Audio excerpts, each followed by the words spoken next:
Ok.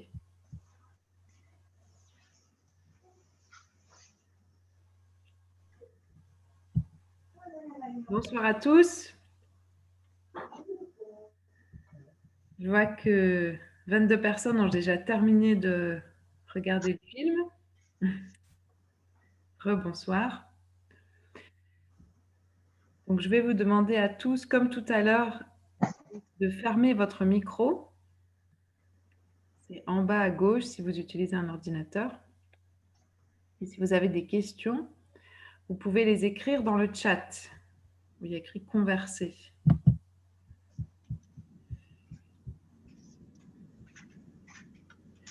On va attendre quelques minutes. On va attendre 21h45 pour commencer.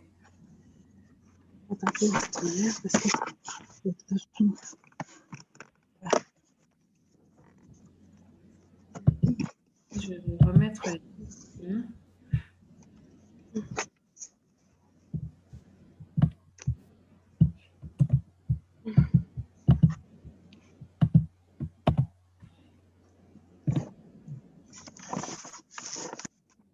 C'est bien au niveau des lumières. Ah merde, qu'est-ce que j'ai fait? Pour ceux qui n'éteignent pas leur micro, je l'éteins.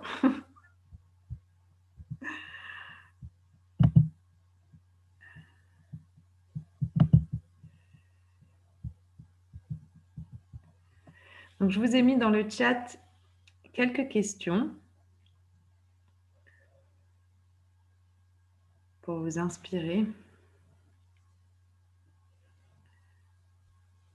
J'espère que vous êtes tous bien confortablement chez vous. Vous pouvez vous faire une petite tisane, si vous voulez, pour accompagner le débat.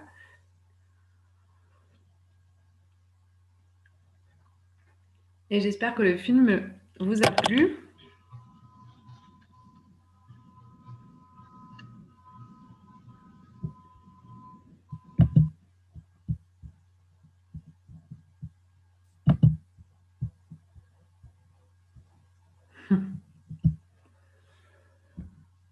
Ok.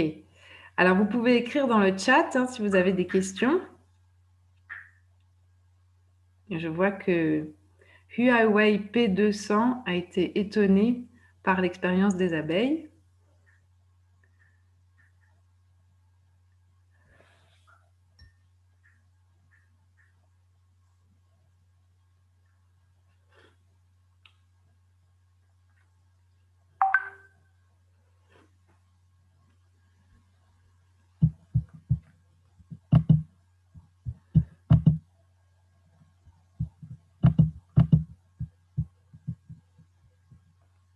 Ah, et c'est Sylvie. Ok. Merci Sylvie pour ton feedback.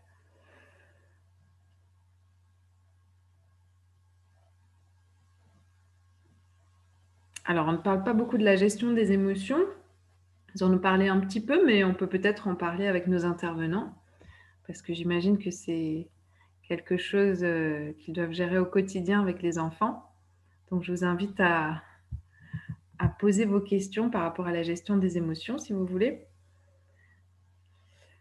Ok, il est 21h45, donc on recommence officiellement notre Ciné Prana avec nos 3 intervenants. Donc, on a Cathy. Cathy, si tu peux faire un petit coucou comme ça pour que tout le monde t'identifie. Voilà. Cathy qui travaille à Strasbourg à l'école Steiner, qui est directrice du jardin d'enfants. On a Élise, tu peux faire un petit coucou, qui est donc éducatrice dans la région de Strasbourg aussi et qui fait un travail avec des parents, des enfants et également des activités manuelles. Et alors Antoine, je ne le vois pas. Antoine, bon, peut-être qu'il va se connecter encore. Il est connecté, Mélodie. Ah Je oui? vois son nom, mais on ne voit pas sa caméra. D'accord. Antoine, si tu veux bien mettre ta caméra. Ah, voilà, ok. Donc voilà, on a Antoine. Ouais. Si tu veux bien lever la main. Antoine Hérissot, voilà. donc qui nous vient de Marseille et qui est éducateur dans une école Montessori. Donc, on va commencer avec les questions que vous pouvez donc écrire dans le chat, dans la conversation, parce que comme on est beaucoup, on ne peut pas poser les questions à l'oral. On est 29 personnes. Donc, il y a Aude qui dit « Ce que j'ai retenu, c'est le cycle perception-action, mettre en mouvement les apprentissages. » Ouais, je ne sais pas si tu parles de apprendre avec le corps, parce qu'il parle beaucoup de ça. L'importance, en fait, d'apprendre avec son corps. Et c'est vrai que ce qu'on demande aux enfants, souvent, à l'école, c'est d'être assis et d'apprendre des choses, mais de ne pas forcément mettre le corps en mouvement. Alors que justement, si le corps se met en mouvement quand il apprend, on apprend beaucoup mieux. C'est comme si on apprenait en imprimant, en fait, dans le corps. Alors, est-ce qu'il y a un des intervenants peut-être qui veut parler de ce sujet, du fait d'apprendre en bougeant, d'apprendre avec le corps? Oui, Cathy? Je veux bien, moi, parce que, en fait, je ne sais pas si vous avez déjà entendu parler en orthophonie de la méthode Padovan. Au Brésil, Mélodie, tu as dû en entendre parler, parce que c'est une pédagogue Steiner qui était prof de classe, qui s'est intéressée à ce sujet parce qu'elle a eu affaire à des élèves qui étaient dyslexiques, dysgraphiques, et donc elle a voulu les aider. Elle a cherché beaucoup elle a cherché partout à avoir des aides, et en fait elle est tombée sur une conférence de Steiner qui s'appelait Marcher par les pensées. Donc c'est les 3 facultés que l'enfant développe dans les 3 premières années de sa vie, hein. Donc la première année pour se redresser, pour apprendre à marcher, la deuxième année pour parler, et la troisième année où se développe vraiment la pensée. Et une conférence d'un neurologue qui s'appelait Temple Fay. Et en fait, elle s'est rendue compte que toutes les connexions du cerveau se faisaient à travers le mouvement. Donc, le petit enfant, quand il commence à apprendre à marcher, donc à se redresser, il va passer par différentes étapes. Il est d'abord couché sur son dos. On voit bien un petit bébé quand il vient au monde, il n'est pas encore complètement incarné dans son corps. Hein, il n'arrive pas à gérer ses mouvements. Et ça va se faire, le développement va se faire du haut en bas. Il va d'abord bouger sa tête. Hein, la communication se fait avec les yeux, la bouche. Ensuite, les bras qui sont libérés. Et à un moment, quand il essaye, on essaie de s'imaginer un enfant, un bébé couché sur le dos, il essaye d'attraper quelque chose, il va réussir à se tourner. C'est la première étape, il se retrouve sur le ventre. Ensuite, il rampe, il marche à 4 pattes, il fait la marche de l'ours et puis il se redresse.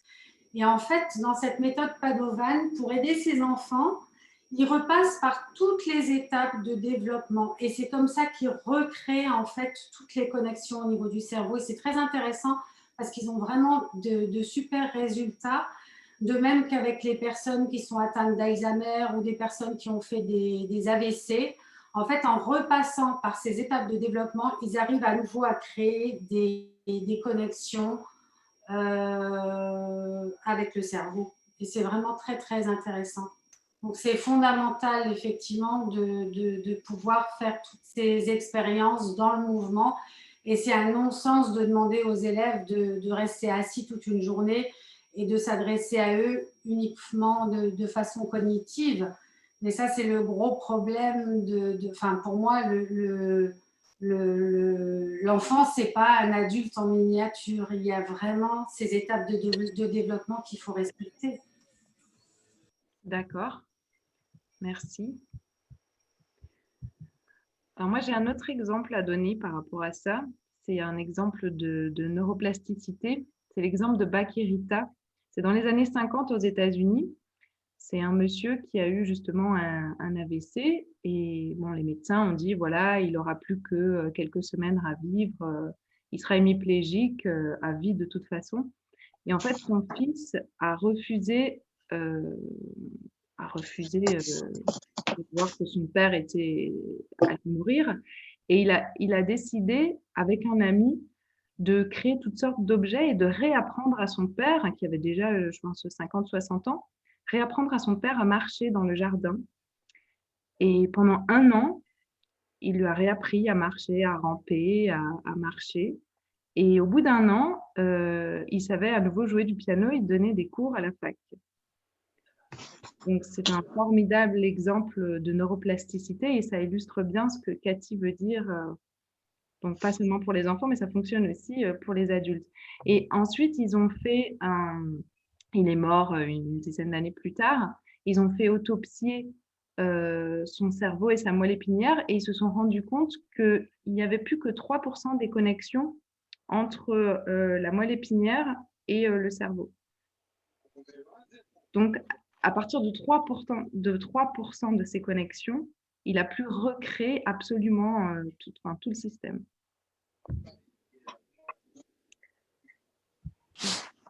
Alors, il y a Jocelyn qui dit incorporer les apprentissages en imitant, on développe l'empathie. Padovan aussi utile pour récupérer d'un AVC car on retourne chercher ses mémoires incorporées dans la prime enfance. Okay. Alors, si vous avez des questions, donc je vous invite à les écrire dans le chat. Il y a Olga qui dit « Ce que je retiens, c'est que les enfants apprennent par imitation. Donc, si on veut apprendre aux enfants de maîtriser leurs émotions, nous devons, comme éducateurs et parents, être conscients et maîtriser les nôtres. On apprend toute la vie, on peut développer, entraîner les facultés. Il ne faut pas résister la difficulté et les erreurs. Ce sont des occasions d'apprentissage. » Ouais, je crois que ça, c'est très important. Est-ce que vous voulez vous exprimer là-dessus, Élise, Antoine ou Cathy? Oui, vas-y, Antoine. Oui, et en effet, il faut développer les difficultés et les erreurs, puisque là, elles sont source d'apprentissage. Et un autre élément à ajouter, c'est que l'erreur, elle doit être... il n'y a que l'enfant qui doit pouvoir être conscient de son erreur, qui doit pouvoir repérer son erreur. Il faut qu'il arrive à être indépendant de l'adulte pour trouver son erreur et modifier son propre comportement. C'est pour ça que dans une éducation traditionnelle ou les erreurs qu'on peut faire, c'est montrer à l'enfant qu'il a fait une erreur et au pire, la pire des choses, c'est de corriger à sa place. Mais déjà, montrer à l'enfant qu'il a fait une erreur, ça ne le met pas en situation très à l'aise. Il est beaucoup plus intéressant qu'il voit lui-même qu'il a fait une erreur. Il va se sentir plus confiant et qu'il corrige lui-même son erreur.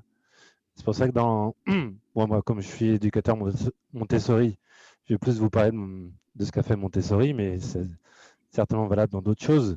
C'est qu'il y avait l'autocorrection. Pour elle, c'était très important que chaque matériel soit autocorrectif. C'est que l'enfant voit lui-même l'erreur qu'il fait pour trouver l'indépendance par rapport à l'adulte et qu'il prenne confiance en lui. Ça, c'est un élément aussi très, très important dans la prise de confiance et dans le fait de vouloir renouveler des erreurs, de les répéter et de gagner confiance au fait de dépasser les erreurs. Donc, il y a 2 choses qui me paraissent importantes. Ok, merci Antoine. Élise ou Cathy, vous voulez rajouter quelque chose là-dessus? Moi, je veux bien parler de l'imitation parce que c'est un des fondements aussi de la pédagogie Steiner. Et la citation que je vous avais donnée, en fait, toute éducation est éducation de soi-même. Et en tant qu'éducateur, on n'est que l'entourage de l'enfant qui s'éduque lui-même.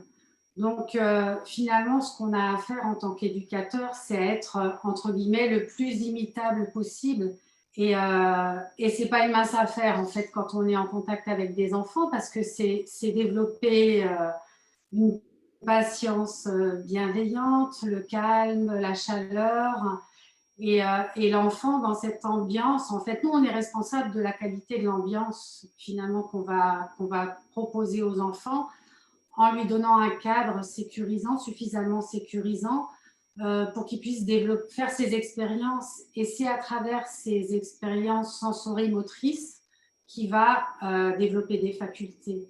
Mais on ne peut pas penser que c'est en expliquant aux enfants, en tout cas moi je vois vraiment ça dans la parenté actuellement, c'est qu'on explique beaucoup de choses aux enfants et on pense que les enfants vont comprendre comme ça, et c'est là que je crois qu'il y a des choses qu'il faut réexpliquer en disant que l'enfant il doit faire des expériences sensorielles, motrices, et c'est à travers ces expériences-là qu'il va apprendre, et lui donner effectivement ce cadre sécurisant et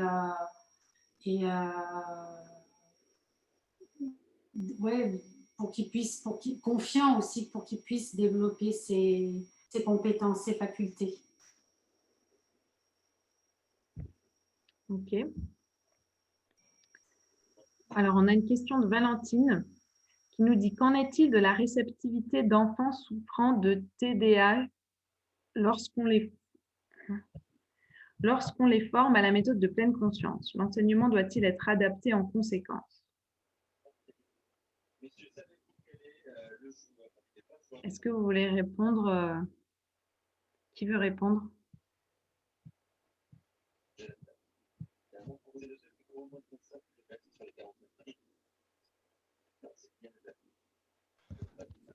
Personnellement, je ne connais pas la TDAH.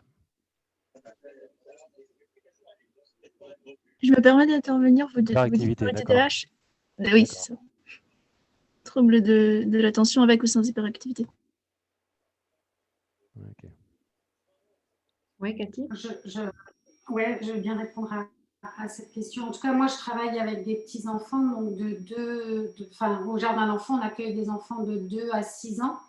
Et pour moi, au jardin d'enfants, là, actuellement, on n'a aucun enfant qui a des troubles d'hyperactivité, parce que nos matinées, nos journées sont conçues de façon à ce que l'enfant ait des moments où il puisse être actif.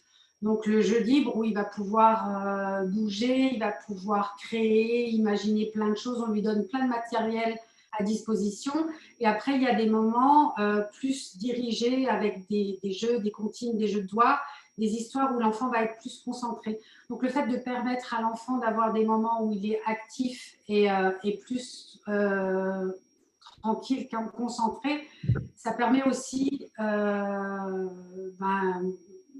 c'est plus juste pour l'enfant, parce qu'un enfant à qui on demande d'être assis toute la journée sur une chaise, et pour moi il y a quelque chose qui ne va pas là, qui est déjà, parce que nous quand on reçoit des enfants, souvent on nous dit des enfants à 4 ans ils sont déjà en échec scolaire. Moi ça me fait toujours vraiment réfléchir quand on me dit qu'un enfant à 4 ans est en échec scolaire, qu'il n'est pas capable de se concentrer. Est-ce qu'on lui propose des moments justement où il peut être dehors, où il peut aller grimper aux arbres, où il peut sauter, courir, toutes ces choses-là? Je crois que c'est vraiment très important dans le développement de l'enfant. Et si on trouve un équilibre entre ces moments de contraction et ces moments où on est plus à l'extérieur, je pense que l'enfant, il a moins, enfin pour moi, ces troubles-là, ils sont, en tout cas dans la petite enfance, ils n'y paraissent pas. Après, il y a pour moi aussi un grand souci avec les écrans par rapport aux troubles de l'attention. Donc, je pense que ça aussi, c'est quelque chose qu'il faut mettre en lumière, hein, parce qu'un enfant qui est confronté dans la toute petite enfance aux écrans, à des choses qui ne sont pas forcément adaptées, il va développer aussi de la nervosité et des troubles d'attention, de concentration, c'est sûr. Donc, qu'est-ce qu'on fait en amont, en fait, pour éviter ces troubles? Je pense que c'est des choses à réfléchir aussi, quoi. Ok. Merci, Cathy. Alors, il y a Julie qui dit: ce qui m'a beaucoup interpellée, c'est l'avance qu'ont les Américains sur l'étude des enfants. Les enfants étudient le cerveau très tôt à l'école. En France, on l'étudie tardivement. Ça impacte sur la maîtrise des émotions, c'est scotchant. Alors, je ne suis pas sûre que dans toutes les écoles aux États-Unis, on étudie le cerveau, hein. Je pense que c'est spécifique à l'exemple qui a été donné. Mais c'est sûr que ce serait intéressant à l'école d'enseigner rien que ce qu'on apprend dans la formation en hypnose, par exemple, ce serait intéressant de l'enseigner à tous les enfants et les adultes. Oui. Alors, on a une question de Jocelyn. Quelle est la position dans les pédagogies différenciées face aux profils hypersensibles au potentiel Asperger ou psychose? Alors, qui veut répondre?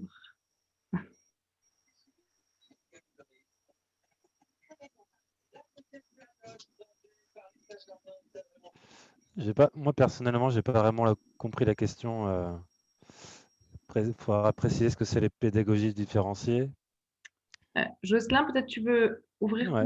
ton micro pour… Oui. Pédagogie différenciée, j'ai utilisé le terme pour parler de pédagogie Montessori, méthode Freinet et d'autres qui s'en approchent. Est-ce que tu peux peut-être reformuler ta question? Comment ces profils-là sont abordés au sein des établissements qui pratiquent ces pédagogies, comment ils se positionnent et en quoi leur positionnement permet d'accompagner au mieux ou comparativement simplement au système scolaire dominant, classique. Vous connaissez ? Donc je peux parler pour l'instant pour Montessori, mais ça sera peut-être la même chose pour Steiner.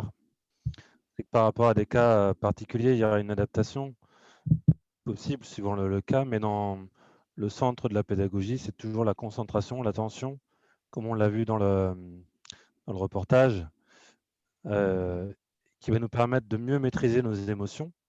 Donc ça sera utile pour les enfants qu'on dit hypersensibles. Encore que ça ne doit être pas facile de pouvoir déterminer un enfant qui est hypersensible d'un enfant qui n'est pas hypersensible. Même au potentiel, tout ça, c'est des déterminations qui sont délicates, surtout quand ils ont entre 3 et 6 ans. Mais en tout cas, pour des cas particuliers, la méthode reste toujours la même. C'est l'attention, la concentration, donc soit par la pleine conscience, mais ce qui est fait avec Montessori, c'est à travers l'objet, à travers le mouvement, la motricité, le sensoriel, comme le disait Cathy tout à l'heure, et réussir à trouver des états de concentration, d'attention, qu'on peut retrouver de la même manière qu'avec la pleine conscience, avec les respirations, mais dans ce qu'on fait de manière naturelle, comme certains le font avec le tricot, comme d'autres le font avec, par le fait de manipuler, d'être concentré à ce qu'on fait, d'être présent à nous-mêmes. Et donc, à travers ça, on régule toute l'intériorité. On se recentre à l'intérieur de nous-mêmes et on peut réguler nos émotions, on peut réguler nos mouvements. Et petit à petit, ces différentes méthodes-là permettent une régulation. D'ailleurs, Montessori travaillait avec des enfants très difficiles au départ, certains qu'elle appelait attardés dans son langage de l'époque, mais qui étaient des enfants déficients intellectuellement. Donc, elle a travaillé déjà dès le départ avec un public difficile, quoi. Et après, elle a adapté à tout un tas de publics. Voilà, je ne peux pas trop en dire plus, peut-être, Cathy.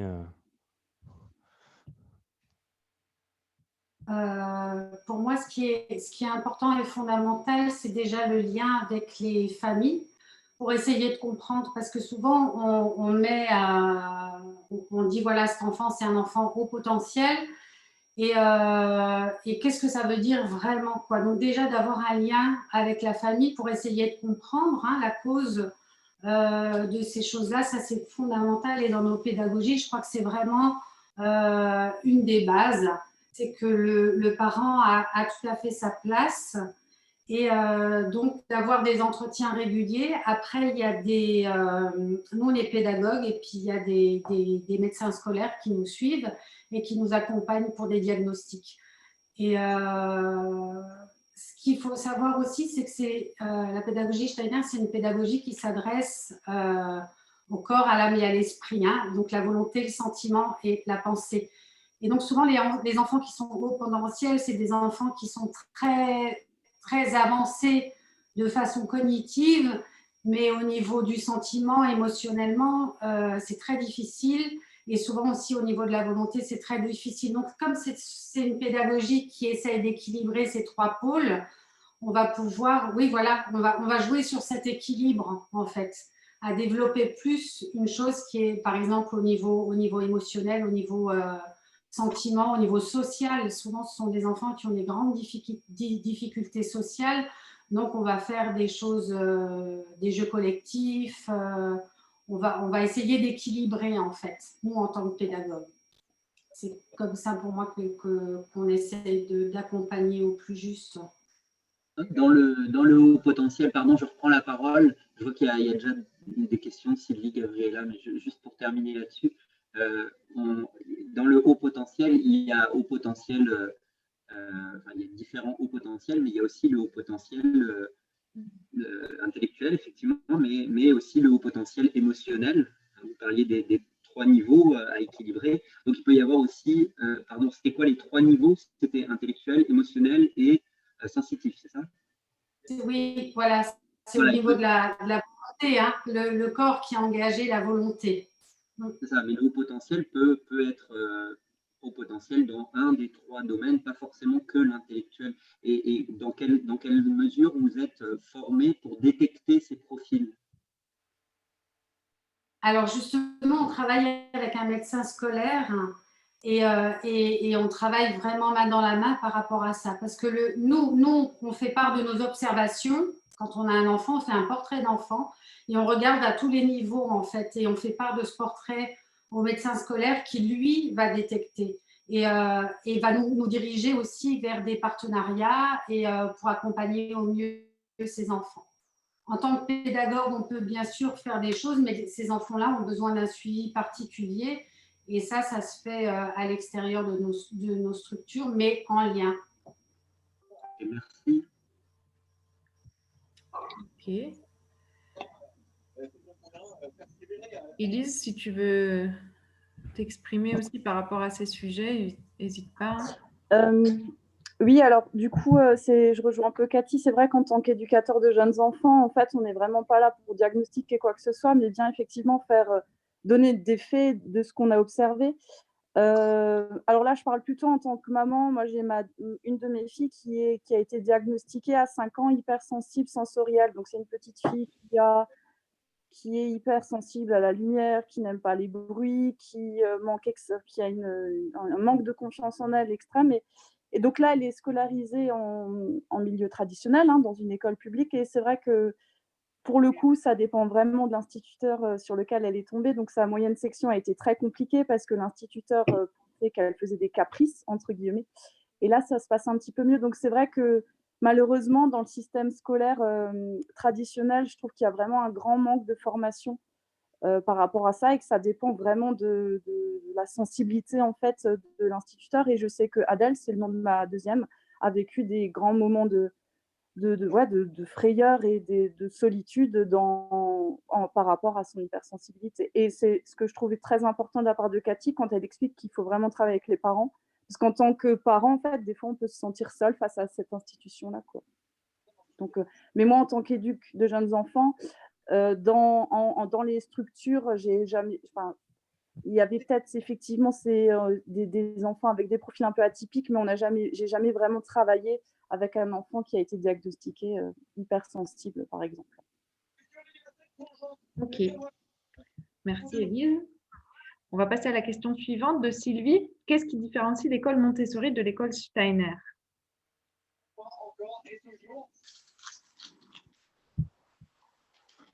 Je peux commencer par un point, puis après laisser peut-être Cathy donner la suite. On peut commencer peut-être par ce qui les réunit. Je pense que les deux, comme le disait Cathy tout à l'heure, sont pour moi, je les appelle des pédagogies spirituelles, puisqu'elles partent de l'âme. Les deux considèrent que c'est une âme qui incarne dans un corps et qu'il n'y a pas seulement un corps ou simplement un corps et des émotions, mais qu'il y a une âme. Et donc que l'âme a tout et que tout est là, tout est à l'intérieur.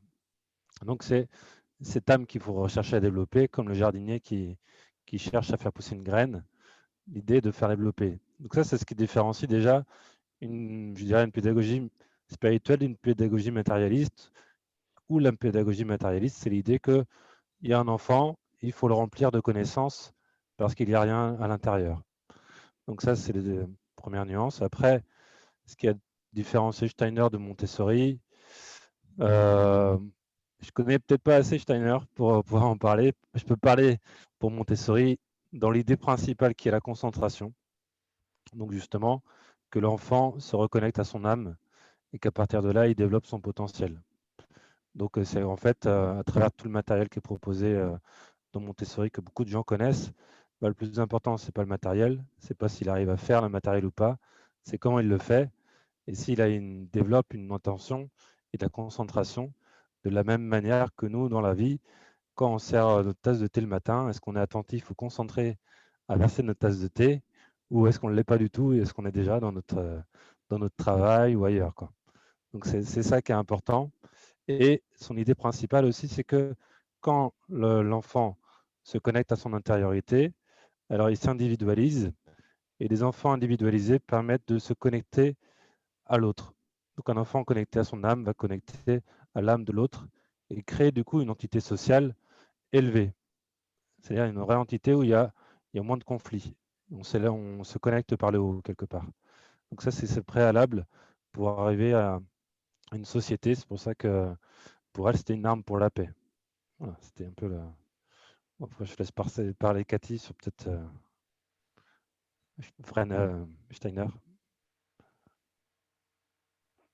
Comme tu dis, Antoine, moi, je vois aussi beaucoup de similitudes et je ne connais pas assez la pédagogie Montessori pour pouvoir vraiment différencier. C'est sûr, ce que tu disais par rapport à ces pédagogies, il faut savoir qu'elles ont plus d'un siècle, hein, et qu'à l'époque, en tout cas pour la pédagogie Steiner, il faut remettre les choses dans son contexte. Elle a été créée après la Première Guerre mondiale. Et donc, c'était plus jamais ça, quoi. Et donc, on a mis des fondamentaux en place pour développer les enfants de la façon la plus juste, en tout cas, comme on disait, avec ces trois domaines, le corps, l'âme et l'esprit. En fait, on tient compte de ces trois domaines-là. Et je ne connais pas assez la pédagogie Montessori pour parler des différences, en fait. Je sais que dans la pédagogie Montessori, il y a du matériel qu'on n'a pas du tout, nous, dans la pédagogie Steiner. On est vraiment axé sur le jeu libre, où l'enfant va développer en fait toutes ses compétences au niveau social, au niveau cognitif. Mais je crois qu'il y a ça aussi dans Montessori. Je pense que ça ne s'appelle pas le jeu libre, mais je pense que les enfants, je ne sais pas. Je ne sais pas trop. Il y a des interactions qui vont venir au fil du temps, mais c'est vrai qu'elle a développé pour les enfants qui arrivent très jeunes, 3 ans, des activités individuelles, parce qu'à cet âge-là, ils ne sont pas toujours en capacité de pouvoir se relier de la bonne manière. On a deux manières de se relier de manière générale. Soit on se relie les uns les autres par ce qui est le plus bon, ce qui est le meilleur en nous-mêmes, ou soit on se relie par nos émotions négatives, donc par le rejet, par la colère. Et il faut développer son intériorité, l'âme de bonté, pour pouvoir bien se relier. Donc pour elle, il y avait un peu ce préalable-là d'individualisation, où elle le nomme un autre nom, mais c'est cette idée-là, quoi, de recentrage, d'individualisation. Et l'autre point commun au niveau historique, c'est que Steiner, lui, il était anthroposophe, et donc son parcours est passé par la société théosophique. Il a été un membre de ce mouvement-là. Et Maria Montessori a aussi participé à ce même mouvement de la société théosophique. Ils ont tous les deux, par leur manière, eu un lien avec ce mouvement-là qui était spirituel. Ils ont beaucoup pris, même en grande partie, de leurs sources pour faire leur travail. Donc finalement, ils sont très reliés. Il y a quelques différences pédagogique, mais le fond est le même et l'idée est la même. Après, c'est vrai que Montessori, il y a un matériel, c'est très scientifique, parce que Montessori, c'était une scientifique, elle était médecin, donc il y a des choses beaucoup plus carrées quelque part, mais bon, elles sont proches en fait. Ouais, peut-être que le côté artistique, imagination est plus développé dans la pédagogie Waldorf parce que on donne aux enfants très peu d'objets finis. Hein. C'est souvent des objets qu'on trouve dans la nature, des bouts de bois, des pommes de pin, des pierres, différents matériaux avec différentes textures. Et le petit enfant va créer, va imaginer toutes sortes de choses à partir de ces objets-là.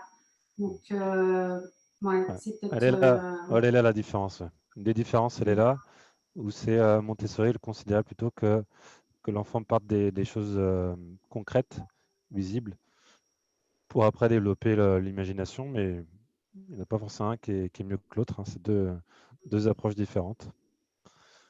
Ok, Voilà. merci à tous les deux. Je me permets juste une petite observation. C'est intéressant comme on a tendance dans notre société à vouloir voir les choses, voir la dualité. Hein. Quelle est la différence entre ça et ça? Et je ne sais pas si vous avez remarqué, mais donc la question était quelle est la différence? Et la réponse qui a été apportée, c'était ben, en fait, ce qui nous unit, c'est ça. Ça a été assez difficile. À la fin, on a réussi à voir quelle était la différence entre les deux. Mais c'est assez intéressant. Et ça, c'est une manière de voir le monde. C'est-à-dire que nous, dans notre culture, dans notre éducation, on va plutôt développer le côté voilà, critique, dualiste, jugement. C'est pas exactement comme ça que ça se passe, mais c'est comme si c'était plutôt l'hémisphère gauche du cerveau, donc analytique, rationnel. Et c'est comme si le côté droit, c'est plutôt l'unité. Et voilà, c'est comme si on avait musclé beaucoup plus le côté gauche dans notre éducation, dans notre pays, alors que dans d'autres pays, d'autres cultures, ils vont plus muscler le côté droit. C'est pas 100% juste au niveau des neurosciences que je vous dis, mais c'est quand même un peu ça l'idée. C'est qu'on est dans une culture où on apprend à voir les choses, à analyser, à rationaliser d'une certaine manière, et on a beaucoup de difficultés du coup à unir, à prendre en compte l'ensemble. Et d'ailleurs, ils en parlent dans le film hein, de la spécificité française, notamment par rapport aux erreurs. Je ne sais pas si vous avez relevé ça, mais si vous avez vécu à l'étranger ou si vous avez habité à l'étranger, moi j'ai habité 10 ans au Brésil, on voit très bien la différence. Hein. Dans des conférences en France, les gens qui lèvent la main, alors déjà, il y a assez peu de questions. Et en plus, on pose une question quand on est vraiment sûr de ce qu'on va dire, parce qu'on ne veut pas avoir l'air bête. Alors qu'au Brésil, vous allez dans une conférence, vous avez des questions à foison et même des questions qui n'ont rien à voir avec le sujet, mais vraiment, les gens s'expriment, les gens n'ont pas peur de parler. Donc ça, c'est vraiment une différence aussi culturelle. Hein. Alors, et Lise, n'hésite pas à rajouter des choses hein, si tu veux. Bon, alors pour les questions techniques de comment voir le film, je vous accompagnerai à la fin de ce débat. C'est pour Gabriella. Ensuite, donc on avait un commentaire d'Olga par rapport à donc, des livres, Parents tout simplement, l'autorité bienveillante, où elle disait, j'ai trouvé que les jeunes enfants dans le film qui écoutaient la prof, qui parlait donc du cerveau, de l'amygdale, les élèves paraissaient assez ennuyés. Savoir c'est quoi une amygdale et la maîtriser, c'est pas la même chose. J'avoue que je me suis fait cette même réflexion quand j'ai vu le documentaire là, il y a quelques temps. Ce qui est important, c'est maîtriser voilà, la concentration, l'attention, comme on en parle, plutôt que de savoir voilà, ce qu'est l'amygdale. Ensuite, il y a Jocelyn qui demande quelle place est accordée à la spiritualité chez Montessori ou dans vos pratiques quotidiennes auprès des enfants. Ben, en fait, comme la remarque juste avant, bien plus que d'en parler, la question est de le vivre. Donc, on ne parle pas spécialement de beaucoup de choses, mais en tout cas, on essaie de pratiquer. Il y a eu quelques exemples qui ont été donnés dans le film. Par exemple, la respiration, la marche aussi, la marche lente. La marche lente, c'est quelque chose qui est pratiqué. Alors, parfois avec une cloche dans la main qu'on essaie de ne pas faire sonner, une bougie, voilà, des choses visuelles qui leur permettent de se concentrer sur une bougie.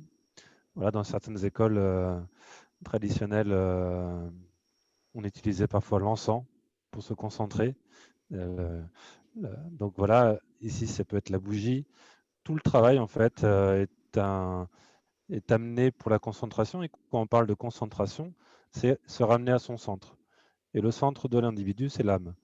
Donc là, elle est là à situer la spiritualité et de pouvoir se connecter à, quand on est concentré, on est en soi. Et souvent, quand on ne l'est pas, on dit on est hors de soi. Parce que quand on est en colère, par exemple, on est hors de nous-mêmes.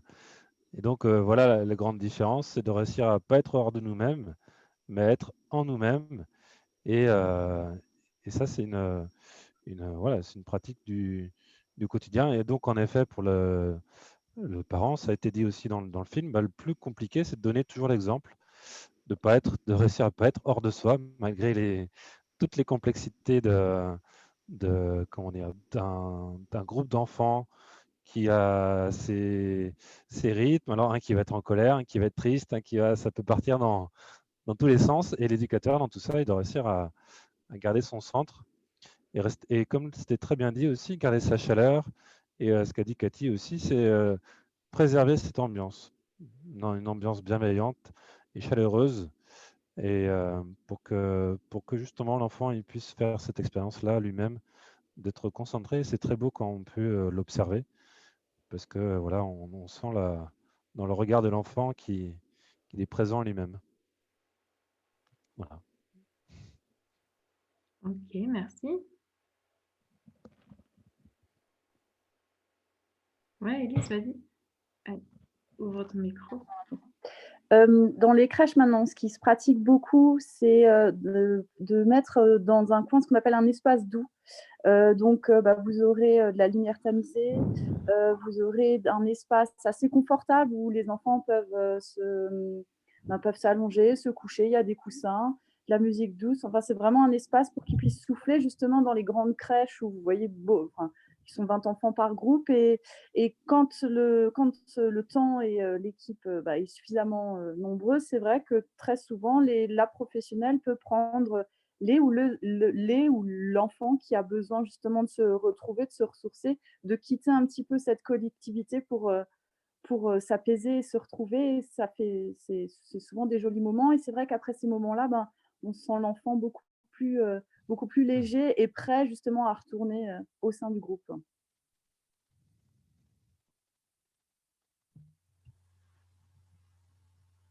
Ok, juste...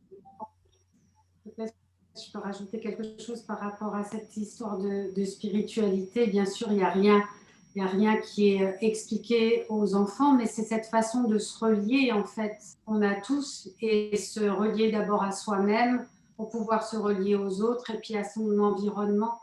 Et le lien avec la nature, il permet ça aussi à quelque chose, à être dans quelque chose de bien plus grand que nous,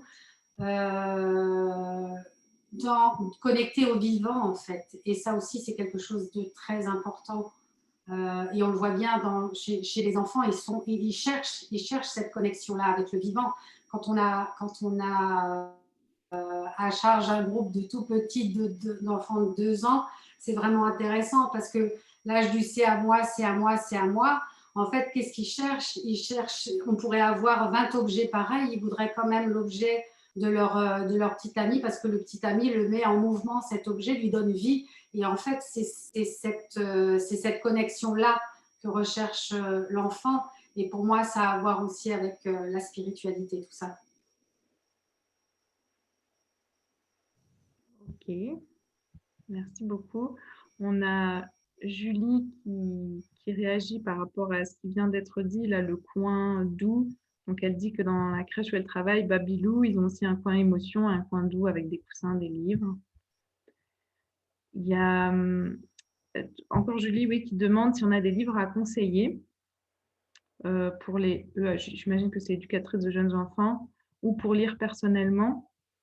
Alors moi, j'ai un livre que j'aime beaucoup, c'est le livre de Céline Alvarez, Les lois naturelles de l'enfant. Et c'est un livre qui est intéressant parce que je crois qu'elle a une formation en neurosciences aussi, Céline Alvarez, au départ. Donc, c'est assez intéressant. Elle parle aussi du cerveau. Je vais l'écrire. Et vous en avez certainement d'autres, Cathy, Élise, Antoine. Moi, tout à l'heure, il y a quelqu'un qui a parlé du livre de Tim Payne, Parents tout simplement, et l'autorité bienveillante. Et moi, je conseille aussi ces deux livres. Ils sont assez faciles d'abord. Et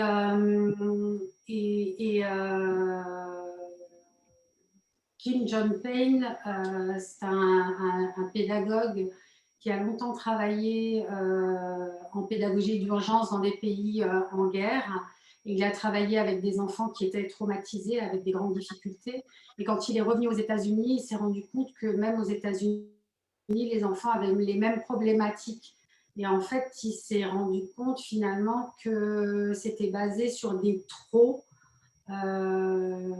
au niveau de l'environnement, trop de matériel, trop au niveau des choix, trop au niveau des médias et trop au niveau, attendez que je me souviens plus, quatrième pilier, en tout cas, il base ça sur 4 piliers et c'est vraiment très intéressant de voir comment quand il y a ces trop, ça crée des troubles au niveau de l'angoisse chez l'enfant, en fait, de la sécurité et de l'angoisse. Et c'est souvent ces troubles-là qu'on peut repérer chez les enfants et qui créent après toutes sortes de problèmes en collectivité. Et donc, si on arrive à mettre le doigt là-dessus et à tout de suite canaliser ça, eh ben, les problèmes ne s'amplifient pas en fait. Ok. Merci. Alors, je me suis un peu perdue là dans le chat. C'était quelqu'un qui a collé tout plein de choses. Et pour des livres, oui, quelqu'un a collé tout un tas de choses.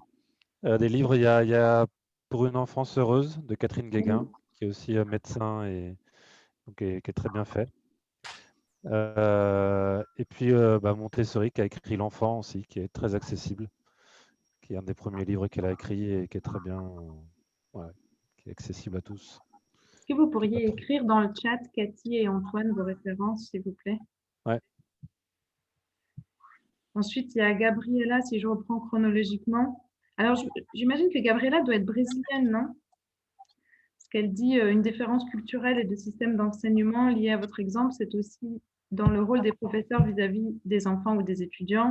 Les professeurs sont là pour aider à comprendre, pour accompagner les discussions et non pas pour pénaliser les fautes. Oui, évidemment, c'est ça. L'enfant réagit en fonction de son environnement. Donc, c'est ce que expliquent Cathy et Antoine. Donc, forcément, si dans son environnement, on lui dit dès son plus jeune âge que faire des fautes, c'est pas bien et qu'il faut être parfait, du coup, il va avoir tendance à ne parler seulement quand il est sûr à 100% de ce qu'il dit, par exemple. Alors.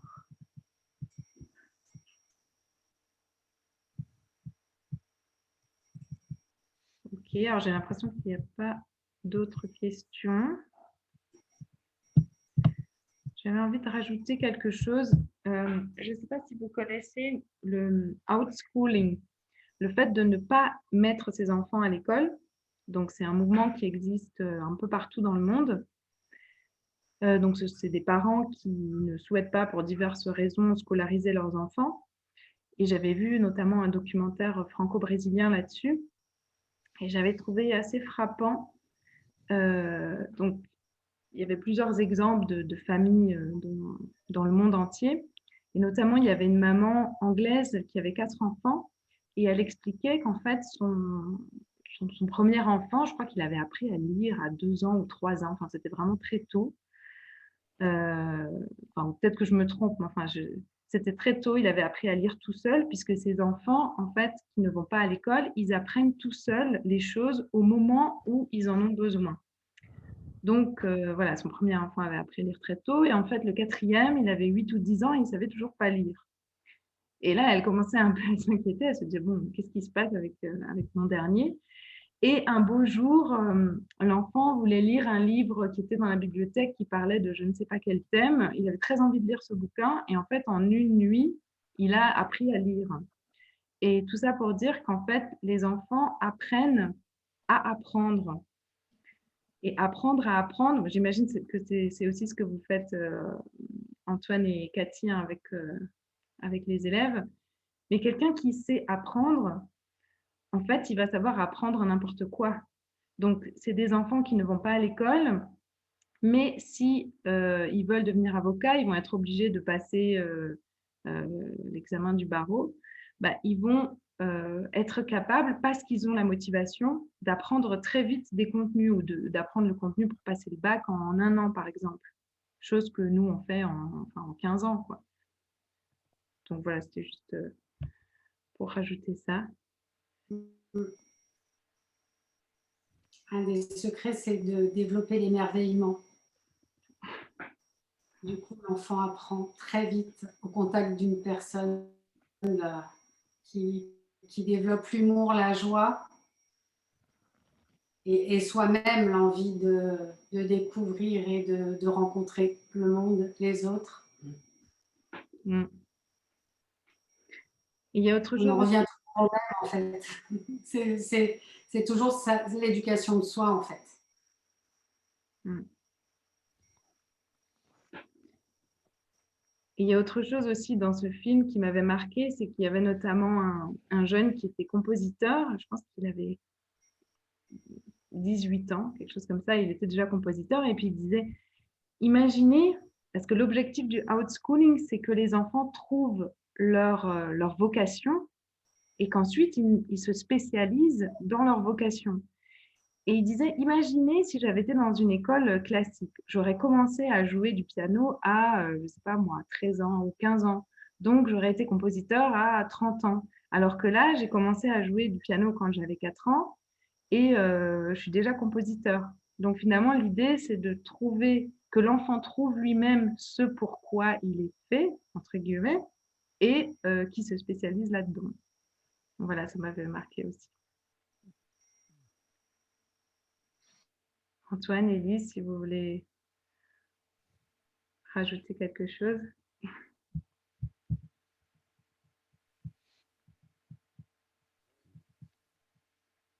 Ah oui, attends, là, je vois qu'il y a, il y a plein de...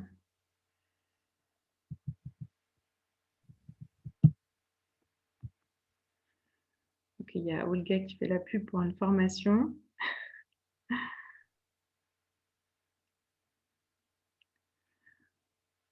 Ok, vous avez d'autres questions? N'hésitez pas à poser votre question, hein, même si elle n'est peut-être pas parfaitement formulée. Ou... Alors, Célia, quel est votre positionnement par rapport à l'immaturité du cerveau de l'enfant et du réel et imaginaire? Maria Montessori transmettait le fait de permettre à l'enfant d'avoir une bonne base dans sa réalité.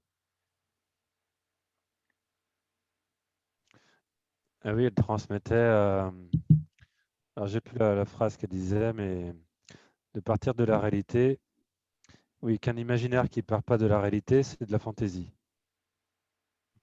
C'est pour ça qu'elle travaille beaucoup sur la notion des sens, des différentes formes qui existent, de la géométrie, des différentes couleurs, des différentes sensations, pour que l'enfant voilà, s'imprègne des différentes sensations sensorielles de tout ordre et qu'il puisse imaginer à partir du concret, à partir de ce qu'il a vécu, puis après qu'il puisse imaginer beaucoup de choses.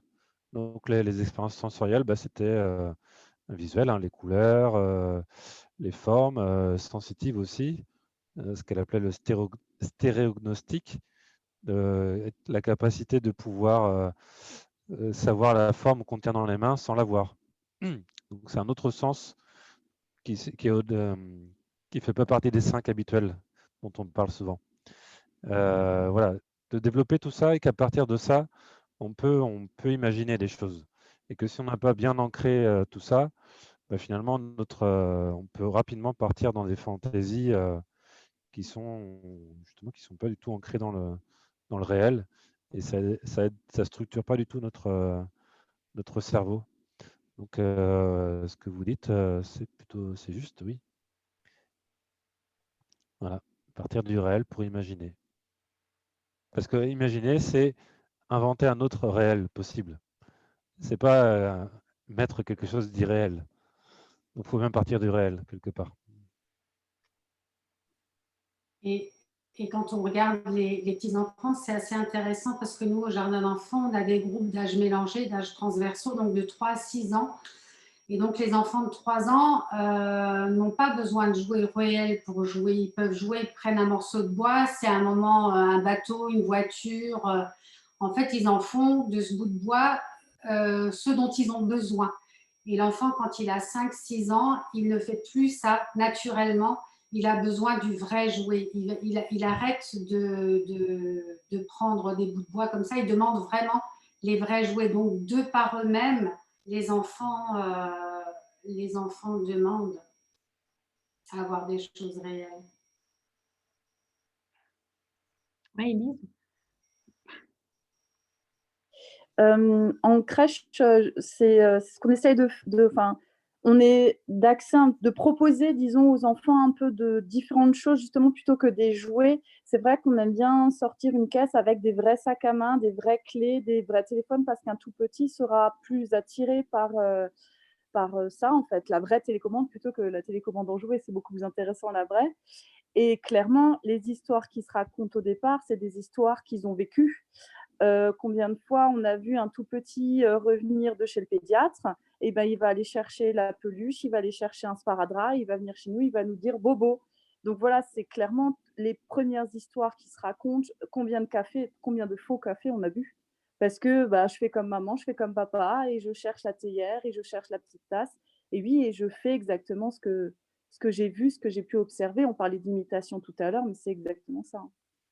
Ils sont attirés, les premiers jeux, c'est vraiment pour pouvoir imiter papa, maman, tonton, tata, et voir mettre en place ce que les adultes ont fait. Moi, je veux le faire aussi. Et pour rebondir là-dessus, les adultes aussi, parce que moi, ma spécialisation, c'est plutôt l'enseignement des langues. En tant qu'adulte aussi, quand on apprend une nouvelle langue, on apprend par mimétisme.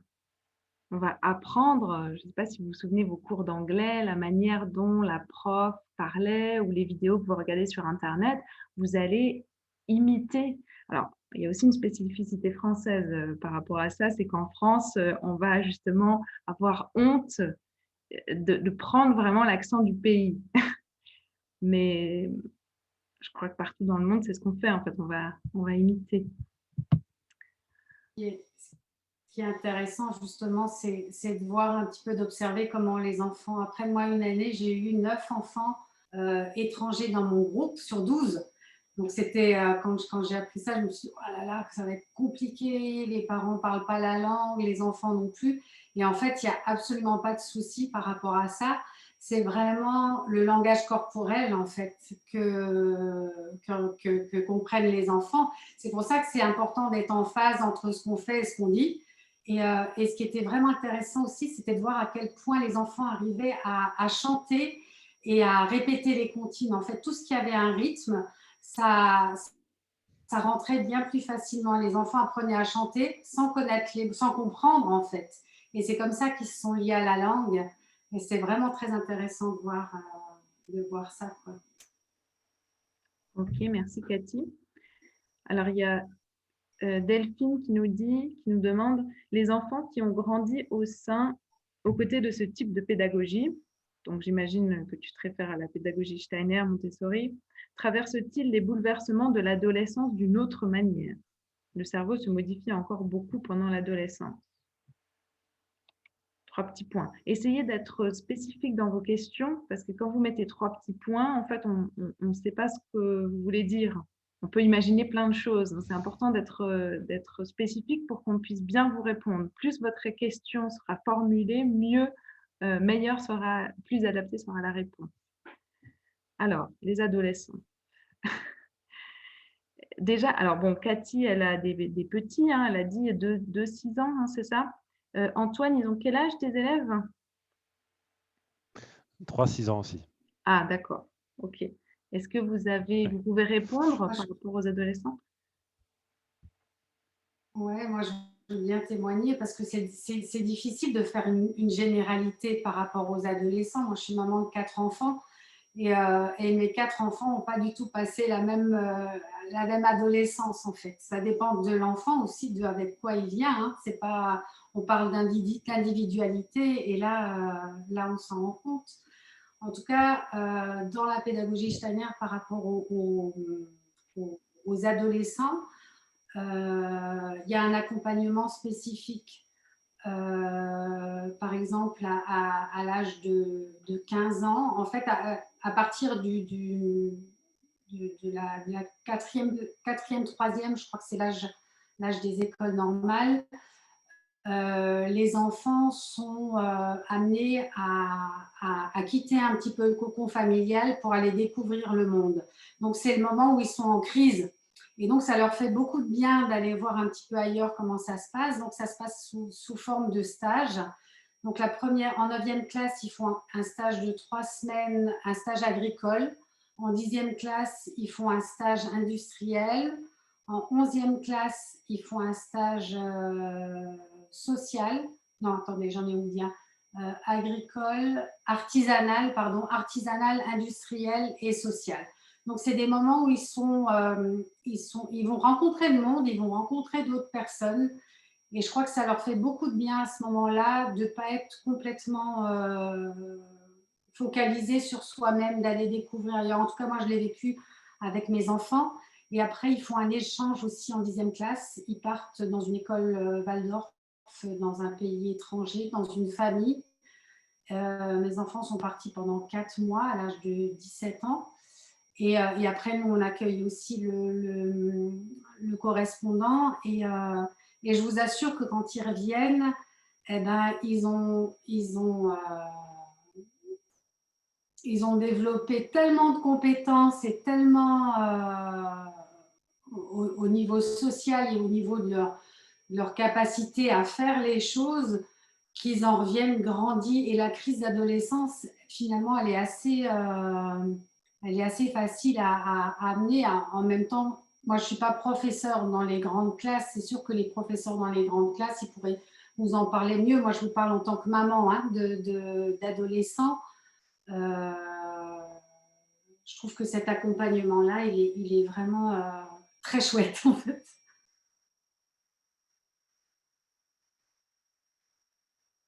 Ouais. On retrouve une similarité entre les deux pédagogies, puisque Montessori considérait qu'à l'adolescence, on retrouve l'énergie de l'enfant, comme entre 3 et 6 ans, est orientée vers le développement de la maturité. Donc, c'est pour ça qu'on dit souvent que l'adolescence, c'est l'âge bête, parce que justement, l'énergie n'est pas déployée au niveau de l'intellect, mais elle est déployée justement pour développer, c'est la puberté.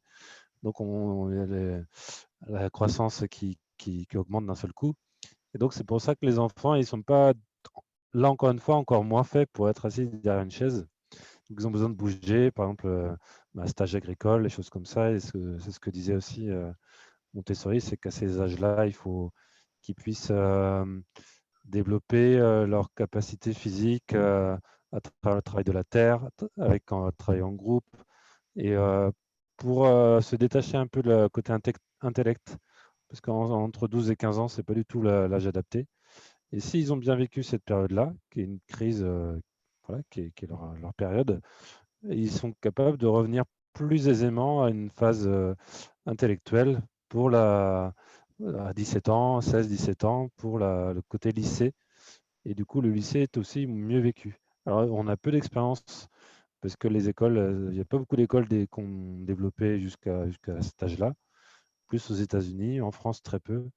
Donc il y a peu d'expérience à ce niveau-là, mais ça viendra un jour.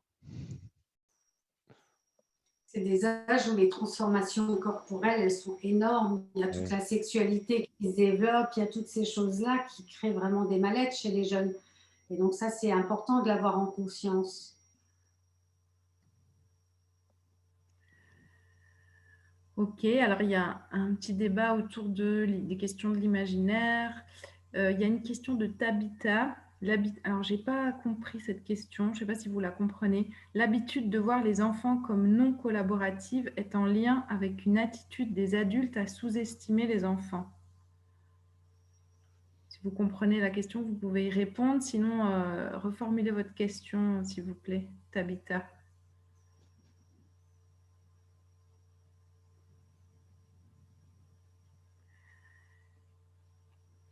Bah, je pense que ce qu'elle veut dire, c'est que les adultes ont une tendance à sous-estimer la collaborativité des enfants. Mm. Du coup, qu'ils le sont moins collaboratifs à cause de la sous-estimation des adultes. Mais oui, c'est sûr. Mm. Oui. Élise, oui, vas-y. Souvent, dans mes ateliers, ce que j'entends, c'est ou dans les témoignages que les parents me ramènent, ils sont beaucoup aussi dans une relation, mais c'est effectivement ça, un gagnant-perdant. Et de temps en temps, j'entends « Ah non, et maintenant, non » ou « Ah, il a encore gagné » ou « Ah non, non, cette fois-ci, c'est moi qui vais gagner ». Donc, on sent vraiment que l'adulte est dans un rapport de force, en fait, parce qu'on est encore dans un c'est moi l'adulte, c'est moi qui décide, et donc c'est toi, t'es petit, et toi, tu vas faire ce que je te dis. Donc, c'est vrai qu'il y a tout un travail à refaire en disant que, non, enfin, si finalement, dans cette relation gagnant-perdant, quand j'explique que c'est l'adulte qui introduit ça, et que effectivement, à partir du moment où on introduit une relation perdant-gagnant, enfin gagnant-perdant, l'enfant, il ne veut pas être perdant non plus. Donc, on entre vraiment dans des relations dans des rapports de force. Moi, je me souviens d'une dame en formation, par exemple, qui m'avait dit qu'elle vivait plus aucun moment de joie et de bonheur avec son fils parce qu'elle était tout le temps là-dedans. Et quand on les re-questionne par rapport à la place de chacun, effectivement, plutôt de voir son enfant comme un partenaire, et quand on les met à la place de l'enfant aussi, est-ce que vous aimeriez, vous, que quelqu'un soit toujours derrière vous en train de dire non, fais pas ci, fais pas ça, fais pas ci, fais pas ça? Eh bien oui, on n'aimerait pas non plus. Et puis effectivement, quand on a des exigences envers l'enfant, ça passe beaucoup moins bien que si on passe plutôt ça sous forme de demande. Donc effectivement, ce rapport de force, moi, très souvent, dans les ateliers et dans les formations, je suis obligée de le retravailler pour repositionner, pour que finalement, ça se passe dans un échange sain et où le parent, finalement, arrive à voir son enfant comme un partenaire, un collaborateur, et on va y aller main dans la main. Et ça, oui, enfin, c'est assez ancré encore. Hein. À chaque formation, à chaque atelier, on y reparle, effectivement. Et là, encore une fois, on parle de la dualité. Ce que je vous expliquais avec les deux parties du cerveau, c'est exactement ça. À partir du moment où l'enfant naît, qu'est-ce qu'on fait? On dit « Ah ben, le mien, il parlait avant le tien. Tiens, à cet âge-là, il marchait déjà. » Donc, on est dans une dynamique de comparaison permanente. Et justement, l'autre côté, ce serait à voir comme un partenaire, comme une collaboration, comme un individu. Chaque enfant est unique et chaque enfant se développe de manière différente. Et j'ai l'impression que c'est la compréhension qu'on a de l'enfant dans les écoles Montessori et Steiner. Kasper Rioul, le pédagogue suédois, il parle d'équidinité. Je trouve que c'est un bon mot pour... Éteignez vos micros, s'il vous plaît. Oui, merci. Oui, Cathy. Oui, je disais que Jasper Rioul, le pédagogue suédois, là, il parle d'équidignité. Je trouve que c'est un beau mot pour désigner ça. Il en parle beaucoup dans le livre « Regarde, ton enfant est compétent ». C'est aussi une histoire de confiance qu'on donne à l'enfant et de ne pas se mettre en position de l'adulte qui doit tout apprendre à l'enfant. Mm-hmm.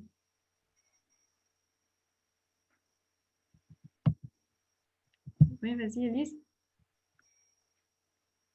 Ce que je vois aussi beaucoup, c'est beaucoup ont peur de perdre l'autorité, de se dire ah ben non, maintenant si je cède à ça, alors l'enfant va me prendre ça et va me prendre ça. Donc il y a vraiment aussi ce côté où on a l'impression que l'enfant manipule, alors que pas du tout. Et ouais, vraiment, mais si je fais ça, alors il m'écoutera plus, alors j'aurai plus aucune autorité. Donc moi ce que je vois dans les groupes, c'est vraiment cette peur quoi je suis pas non, sinon je vais en faire un enfant roi, je vais être laxiste. Et en fait, pour garantir son autorité, du coup, on est encore une fois dans ce rapport de force-là. J'aimerais juste faire une petite observation là, sur la discussion autour de l'imaginaire. En fait, la capacité à imaginer, elle est très importante parce que pour n'importe quelle chose, projet dans le réel, d'abord, il faut que ce soit imaginé. Donc, tout ce qui vous arrive dans votre vie, que ce soit faire une formation, que ce soit vous marier, d'abord, vous l'imaginez. Et ensuite, parce que vous avez été capable de l'imaginer, ça va prendre forme dans le réel. Et c'est pour ça que l'imagination est tellement importante. Et le cerveau ne fait pas la différence entre la réalité et l'imaginaire. Prenez un exemple simple, vous allez voir un film où il y a voilà, beaucoup de choses, des émotions, vous allez pleurer devant le film. Pourtant, ce n'est pas la réalité. Mais vous pleurez et vos émotions, elles sont réelles et vos larmes sont réelles. Donc le cerveau ne fait vraiment pas de différence entre l'imaginaire et la réalité. Et si c'est tellement important de travailler sur l'imagination, c'est parce que l'imagination, c'est ce que disait Antoine, hein, c'est la capacité à créer quelque chose dans le réel. Donc n'importe quel projet, ce que vous voulez dans votre vie, il faut d'abord être capable de l'imaginer. Et ça, je le vois beaucoup dans mes séances avec mes patients en hypnose, c'est que les gens ils veulent quelque chose, mais ils ne savent pas s'imaginer dans la situation. Donc forcément, ça ne peut pas arriver. Et d'ailleurs, quand ils s'imaginent, hein, le classique de l'hypnose, vouloir arrêter de fumer par exemple, quelqu'un qui vient et veut arrêter de fumer, et quand il s'imagine, il se rend compte que ce n'est pas possible parce qu'en fait, dans l'endroit où il habite, dans sa maison, tout le monde fume. Donc, arrêter de fumer, ce serait peut-être d'abord déménager. Et vous voyez, c'est ça en fait, la capacité à s'imaginer dans son changement.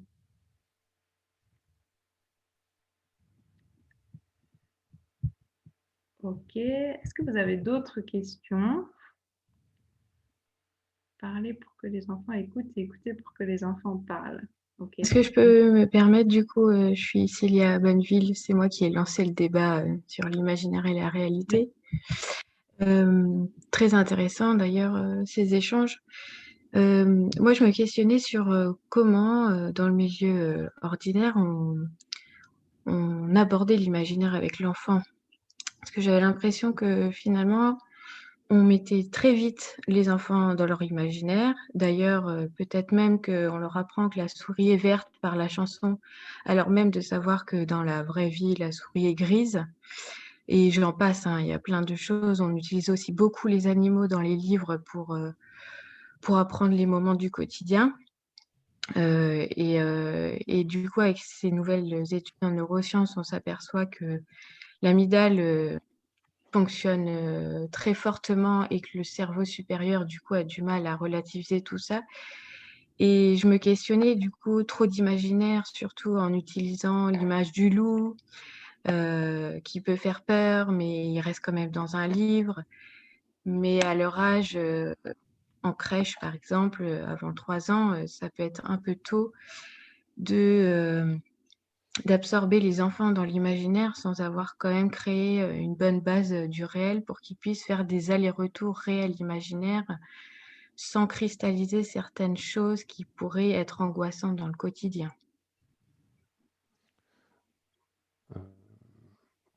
Par rapport à ça, il y a, comment dire, il ne faut pas non plus oublier l'importance de l'image et de la mythologie. Parce que toutes nos histoires, quand on parle de loup, quand on parle de ces choses-là, ça correspond à une image, l'image de la mort, l'image de... Il y a tout un aspect symbolique qui est derrière ces images-là. Et je sais qu'il y a beaucoup de débats autour de la question, est-ce qu'il faut faire parler des animaux dans les histoires qu'on raconte aux enfants? Est-ce que ça correspond au réel? Et je n'ai pas résolu la question, mais c'est vrai qu'être trop pragmatique et rester simplement sur le concret en racontant simplement l'histoire d'un enfant qui fait ceci, qui fait cela, et donner la parole que à des personnages, que des humains. Voilà, c'est peut-être rester trop terre à terre, alors que donner l'image, la parole à des animaux, c'est pas la question que l'enfant va confondre qu'un animal puisse parler ou pas, mais c'est ce qu'un animal représente. Une tortue représente quelque chose de lent, quelque chose d'endurant. Voilà, le loup représente de la force. Dans beaucoup de traditions et dans beaucoup de cultures différentes, on retrouve ces mêmes animaux qui représentent souvent les mêmes choses. L'aigle, qui représente un regard fin, une précision. Et je pense qu'au-delà de la question de l'animal qui parle, il représente quelque chose. Et donc, éveille à une autre représentation. On a deux manières de parler, soit par le logos, la parole, le fait de dire des choses, soit par le mythos, par l'imaginaire, par le symbole. Et le symbole éveille aussi l'imaginaire. Je pense que c'est important de ne pas non plus se couper de ça. Ok, merci Antoine. Cathy, Élise, vous voulez rajouter quelque chose par rapport à ça?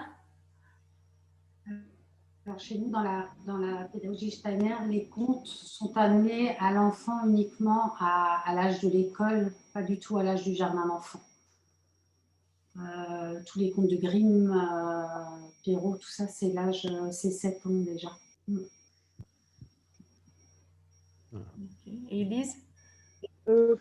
Non, mais c'est vrai qu'après, en crèche, on vit effectivement, enfin, dans toutes les crèches dans lesquelles j'ai travaillé, on ne parlera pas de contes, ni de. Voilà, après, ça restera. On essaye de. Voilà, les enfants pourront jouer avec soit des objets du quotidien ou alors des jouets. On essaye aussi, maintenant, on essaye quand même de leur proposer voilà, des jouets ou des choses, effectivement, de la nature, des grandes. Élise, on ne t'entend pas très bien. Pardon. Non, je disais juste qu'en crèche, on essayait de, voilà, c'était, on parlait pas de contes, effectivement. Maintenant, on a déjà vu, on raconte des histoires où c'est pas forcément des. Enfin, je pense à un justement pour un petit peu transmettre des valeurs de solidarité et de coopération, un livre avec des petits ronds et des petits carrés. Alors, c'est pas des personnages, mais du coup, voilà, c'est très simplifié, c'est une très jolie histoire, qu'on soit rond ou carré, on peut jouer ensemble. Donc voilà, on essaye de faire les deux. De toute façon, l'imagination. Après, plus tard, quand, ça je l'ai vu, quand je le vois dans mes ateliers, par exemple, quand on fait quelque chose d'un peu plus, une activité artistique à 4 mains, donc le parent et l'enfant font créer ensemble. Très souvent, quand par exemple l'enfant veut mettre l'herbe violette, et le parent, il tout de suite, ah mais non, l'herbe c'est pas violet, tu peux pas faire une herbe violette, c'est vert. Donc on voit clairement que l'enfant, lui, aimerait partir dans quelque chose d'un peu plus fantaisiste. Et alors, ça pense pas mal, hein, mais un duo sur deux, à chaque fois, le parent remet non, non, ça c'est pas possible, le soleil doit être jaune.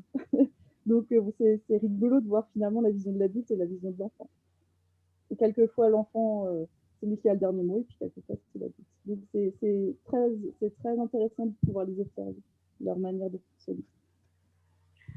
Ok. Oui, Cathy? Je voulais dire, la structure des histoires qu'on raconte au jardin d'enfants, c'est un peu lié à ce que l'enfant vit en fait lui-même. D'ailleurs, toute la pédagogie Steiner, elle est basée sur la nature humaine. Donc le développement, donc l'enfant qui va découvrir le monde et il va lui arriver des aventures et comme disait Antoine, il va rencontrer par exemple l'animal qui va lui donner la qualité de cet animal. Le renard qui est rusé, et il va développer ça. Et ce qu'on essaye de faire, en fait, c'est que l'enfant, il va aller découvrir le monde. C'est comme c'est les petites histoires du père Castor, un petit peu avec la petite poule là, qui ne veut pas manger et qui va dans la basse-cour et qui va voir d'autres animaux. Et puis finalement, elle rentre à la maison toujours. En fait, on essaye de donner toujours cette structure qui sécurise, en fait, parce qu'on n'a pas parlé de l'attachement. Il y en a eu des questions un petit peu dans le film. Et ça, c'est quand même quelque chose de très important pour le développement du petit enfant, c'est que quand il est en confiance et en sécurité, il va pouvoir se développer. Et c'est un petit peu ce qu'on essaie de faire aussi à travers les histoires qu'on raconte aux enfants, c'est que toujours il rentre à la maison. Il ne va pas se perdre dans le monde. Il y a toujours cette sécurité qui est ramenée et il aura appris de chaque personne qu'il aura rencontrée, il aura pris une qualité en fait quelque part de chaque animal, de chaque personne qu'il a rencontrée.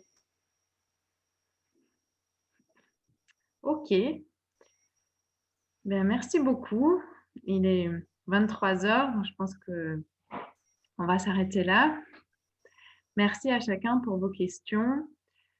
Je vous invite à faire du copier-coller là du chat parce qu'une fois que je fermerai la vidéo, vous y aurez plus accès. Donc, si vous voulez prendre les références bibliographiques, tout ce qui a été échangé. Et tous les mois, donc, on organise une projection de films sur un thème différent. Donc, je vous invite à nous écrire si vous avez envie de continuer à participer à ces échanges. Merci, un grand merci vraiment à Cathy, à Élise et à Antoine d'avoir bien voulu participer et répondre à toutes ces questions.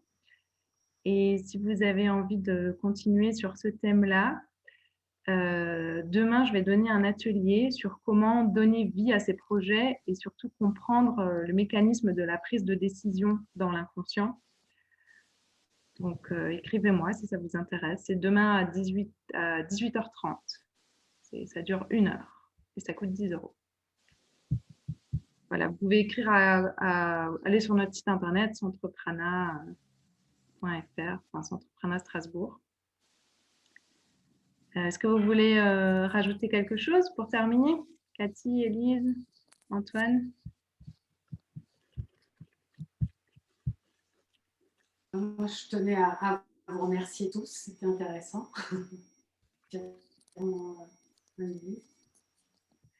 Ouais, je pense que c'était intéressant parce que presque tout le monde est resté jusqu'à la fin. On a 30 personnes. Donc, merci beaucoup de votre écoute attentive. Il y a Laetitia qui lève la main. Laetitia, si tu veux parler, tu lèves la main plusieurs fois, mais je ne te vois pas. Et il y a beaucoup de merci dans le chat. Bonsoir, est-ce que vous m'entendez? Oui. Oui. Alors, en fait, moi, je voulais juste apporter un petit rajout. En fait, je suis soignante et j'ai vu un petit peu dans le chat, j'arrive pas à écrire. Il y avait pas mal de références au psy comme Amy Pickler, John Bowlby. J'ai aussi vu les théories de Steiner. En fait, il y a aussi Dr Guéguen, Catherine. Il y a beaucoup de références en fait sur le bien-être et le développement de l'enfant. Donc, c'est dommage, je ne peux rien écrire. Donc, je voulais quand même un petit peu apporter ma touche. Ok. Merci beaucoup, Laetitia. Avec plaisir. Et il y a plusieurs personnes qui m'ont demandé si le débat pouvait être enregistré. Donc, j'ai effectivement enregistré et j'ai épinglé nos 3 intervenants. Est-ce que vous êtes d'accord que ce débat soit diffusé publiquement, les 3 intervenants? Oui, pas de problème. Ouais. Ouais. Merci beaucoup. Par contre, on voit juste Monique. Moi, je vois Monique et Olga. Donc, si je diffuse ce débat, du coup, on va voir en tout petit vos visages. Est-ce que vous êtes d'accord avec ça? Ok, Olga me dit ok. Et bon, Monique, tu me diras si tu veux par téléphone, puisque tu as mon numéro. Ok. Vraiment, merci à tous d'avoir participé à cet événement. Je vous retrouverai avec joie le mois prochain pour un nouvel événement. Et si vous êtes intéressé par les activités de l'école Montessori, vous pouvez contacter Antoine. Je ne sais pas si tu as un site internet ou quelque chose où les gens peuvent te contacter. J'ai pas de site internet, je peux donner mon mail si. Ouais, mets ton mail dans le chat. Pareil pour Cathy et pour Élise. Élise, si tu veux mettre tes activités que tu fais sur Strasbourg, peut-être sur Facebook. Hop, voilà. Bon, je profite aussi pour te remercier, Mélodie, pour de la découverte du film et puis pour ce débat très, très intéressant avec tout le monde. J'espère qu'on a pu apporter quelques billes à chacun. Merci. Alors, vas-y, envoie ton mail. Tu as mis ton mail? Je ne vois pas. Hein. Ah oui, moi je me suis trompé. Je ne l'ai pas envoyé à tout le monde. Je réécris. Okay. Il y a Élise, la page Facebook, c'est la course créative. Cathy, donc c'est l'école Michael et Jardin d'enfants qu'on peut trouver sur Facebook. Et Antoine, attention, Antoine, son mail, c'est Arthur. Oui, c'est mon surnom. Et le Centre Prana Strasbourg, vous pouvez regarder sur notre site internet pour les activités. Merci à tous. Un grand bravo. On peut s'applaudir. Au revoir. Bonne soirée. Bonne nuit. Au revoir, Mélodie. Merci, au revoir. Ben, vous pouvez sortir.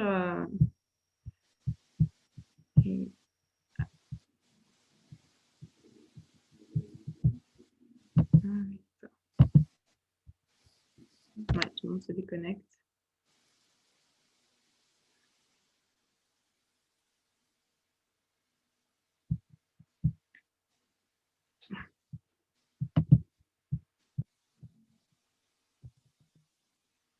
On va faire